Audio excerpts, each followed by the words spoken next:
जो प्रधानमंत्री कहते थे भाइयों बहनों नोटबंदी से 4-4 पुस्तकों की कमर टूट गई। प्रधानमंत्री जी नोटबंदी से आतंकवादियों के हौसले बुलंद हो गए। जो डीएसपी के साथ बैठकर दिल्ली आ रहा था, पुलवामा जैसी दूसरी घटना हो सकती थी, एनआईए वहां तक नहीं पहुंची।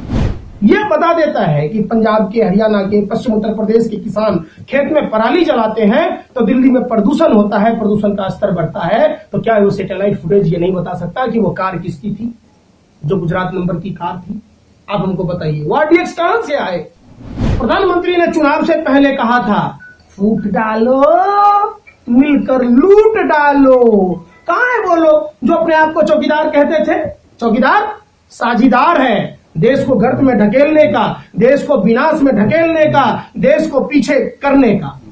जो आदमी हमारी सरहदों की रक्षा करेगा उसको पेंशन नहीं, और जो देश लूटेगा उसे सब कुछ। नमस्कार, मैं सूरज हूं और आप द फॉलो अप देख रहे हैं। इस वक्त हमारे साथ जो शख्स बैठे हैं इनका नाम पंकज श्रीवास्तव है। परिचय इनका ये है कि ये खुद को सबसे बड़ा राष्ट्रवादी और सबसे कट्टर हिंदू बताते हैं। सवाल सबसे पहले मैं आपके पास ये लूंगा कि आप सबसे बड़े कट्टर हिंदू खुद को बताते हैं और प्रधानमंत्री सबसे ज्यादा हिंदूवादी प्रधानमंत्री खुद को बताते हैं, उनकी पार्टी भी बताती है, फिर क्यों नाराजगी आपको प्रधानमंत्री से? बिल्कुल, सवाल तो आपने बहुत ही मैंने अच्छा किया। राष्ट्र से संबंधित भी और धर्म से संबंधित भी। समझिए, समझना क्या है देश के लोगों को कि धर्म क्या कहते हैं, धर्म का उद्देश्य क्या है, और जो हमारे आराध्य देव प्रभु श्री राम और कृष्ण क्या कहते थे, उनके जो मर्यादाएं हैं उन मर्यादाओं को आत्मसात करने की जरूरत है, पहली बात। दूसरी बात, आज पुलवामा दिवस है। मैं अपने भारत मां के सभी वीर सपूतों को श्रद्धासुमन अर्पित करता हूं, श्रद्धांजलि देता हूं, और एक सवाल आपसे पूछता हूं। 2019 में जिस प्रधानमंत्री ने ये बात कही हो कि क्या शहीदों के नाम पर एक बोर्ड पड़ सकता है क्या, वो प्रधानमंत्री 3 साल तक देश को क्यों गुमराह कर रहा, क्यों नहीं ये बता रहा कि वो 300 किलो आरडीएक्स कहां से आए, 50 किलो जेलेटिन कहां से आया, वो कार किसकी थी? सैटेलाइट फुटेज यह बता देता है कि पंजाब के, हरियाणा के, पश्चिम उत्तर प्रदेश के किसान खेत में पराली जलाते हैं तो दिल्ली में प्रदूषण होता है, प्रदूषण का स्तर बढ़ता है। तो क्या वो सैटेलाइट फुटेज ये नहीं बता सकता कि वो कार किसकी थी, जो गुजरात नंबर की कार थी? आप हमको बताइए वो आरडीएक्स कहां से आए? सवाल ये उठता है। और देश में अगर नेता एक दिन के लिए नेता बनता है तो उसको पेंशन की सुविधा है।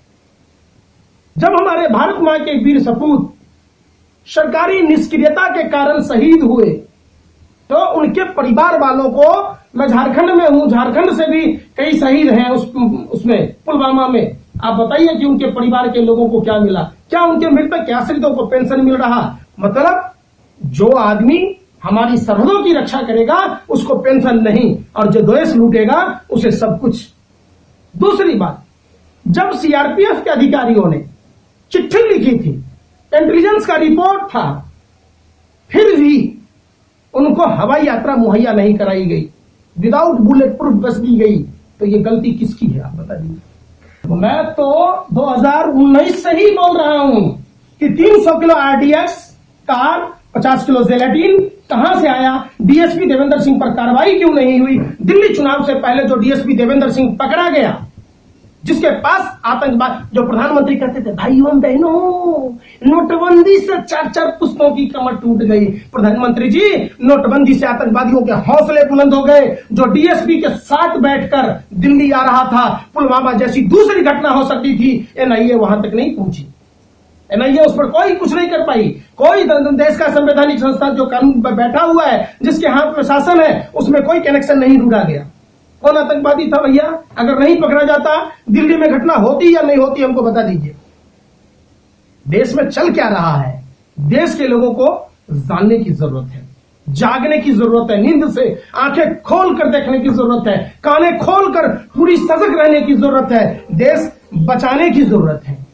यह जरूरत नहीं है कि हम आप हमको क्या कहेंगे और हम क्या सोचेंगे? आप लोगों ने जो एक माहौल क्रिएट किया है देश में, समझिए, जो लोकतंत्र के चौथे स्तंभ कहे जाने वाले मीडिया के लोग हैं, जिन बुद्धिजीवियों को देश के संचालन में, देश के विकास में सहयोग करने की जरूरत है, उन बुद्धिजीवियों की बुद्धि जीव जंतु खा गए।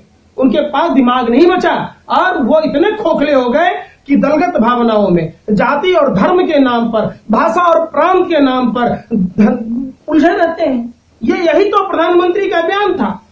प्रधानमंत्री ने चुनाव से पहले कहा था, फूट डालो, मिलकर लूट डालो। कहां है वो लोग जो अपने आप को चौकीदार कहते थे? चौकीदार साझीदार है देश को गर्त में ढकेलने का, देश को विनाश में ढकेलने का, देश को पीछे करने का। यही बात उठता है। बात आपको सवाल करनी चाहिए, अभी देश में सबसे बड़ा बैंक फ्रॉड हुआ। मैं आज तक आप अगर देखेंगे, जितने भी लोग यहां से भाग कर गए, जब तक भारत सरकार उसको एनएसओ नहीं देगी, दूसरे देश की नागरिकता नहीं मिलेगी। तो भारत सरकार उन लोगों को नागरिकता कैसे देती है? उन भारत के आर्थिक लुटेरों को, जो भारत को खोखला कर रहा है और विदेश जाकर बस जा रहा है। इसमें कौन सा साजिश षड्यंत्र प्रयोग नहीं है, सो बता दीजिए। thefollowup.in. Like, share, and subscribe. www.thefollowup.in